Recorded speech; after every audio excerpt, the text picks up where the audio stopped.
আমরা তো লক্ষ্য করছি যে আপনার পাশাপাশি দুইটা সরকার, একটা আপনি আর একটা অদৃশ্য সরকার, যেটা রাষ্ট্রযন্ত্র। এই রাষ্ট্রযন্ত্র কি আপনার কথা শুনছে?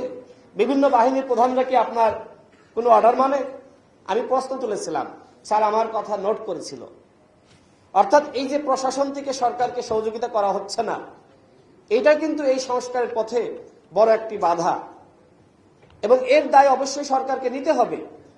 দেখেন, আমরা যে সময় বিভিন্ন অধিদপ্তরে বা মিনিস্ট্রিতে গিয়েছি, উপদেষ্টাদের সাথে সাক্ষাৎ করেছি, আমরা বলেছি এইগুলো করেন, করা হয়নি। তারা মনে করেছে 16 বছরে বিএনপি জামাত তকমা দিয়ে যে সকল কর্মকর্তাদেরকে বঞ্চিত করা হয়েছে, এদেরকে যদি আমরা ফিরিয়ে আনি, সেক্ষেত্রে তারা ওই দলের এজেন্ডা বাস্তবায়ন করবে। সুতরাং আওয়ামী লীগের যারা আছে এদেরকে ভয় দেখিয়ে কাজ করাই। শেষমেশ কি হলো? শুধুমাত্র হাসিনার বিদায় হয়েছে, ফেসিবাদের কোনো বিদায় হয়নি। তো কথা বড় হয়ে যাচ্ছে। সর্বশেষ বলি, জিয়া ভাই বলেছিলেন এই সরকার দুর্বল সরকার, এই সরকারের অনেক ভুল আছে, আমরাও সমালোচনা করি, কিন্তু এই সরকার ব্যর্থ হোক সেটি আমরা চাই না। আমরা আশা রাখতে চাই এই সরকার একটি অবাধ, সুষ্ঠু, নিরপেক্ষ নির্বাচন জাতিকে উপহার দিতে পারবে।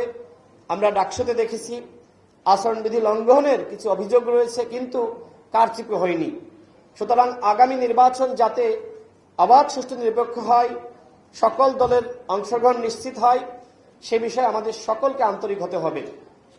এবং কেউ নির্বাচনে যাবে, কেউ যাবে না, সেই ধরনের পরিবেশ যাতে না তৈরি হয়।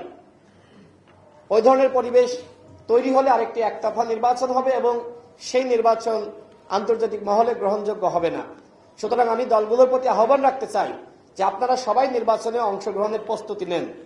আমাদের ভিতরে বিতর্ক থাকবে, কিন্তু আমরা যদি এই বিতর্কের অবসান ঘটিয়ে নির্বাচনে সবাই অংশ না নিই, সেক্ষেত্রে সব থেকে লাভবান হবে আওয়ামী লীগ এবং ফেসিবাদ।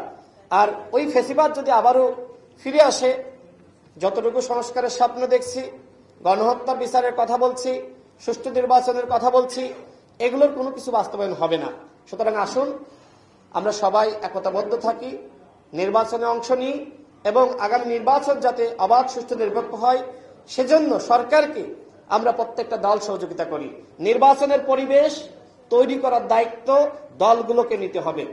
আইন শৃঙ্খলা বাহিনী কঠোর হবে, কাজ করবে, কিন্তু ভোট কেন্দ্র দখল তো পুলিশ করবে না।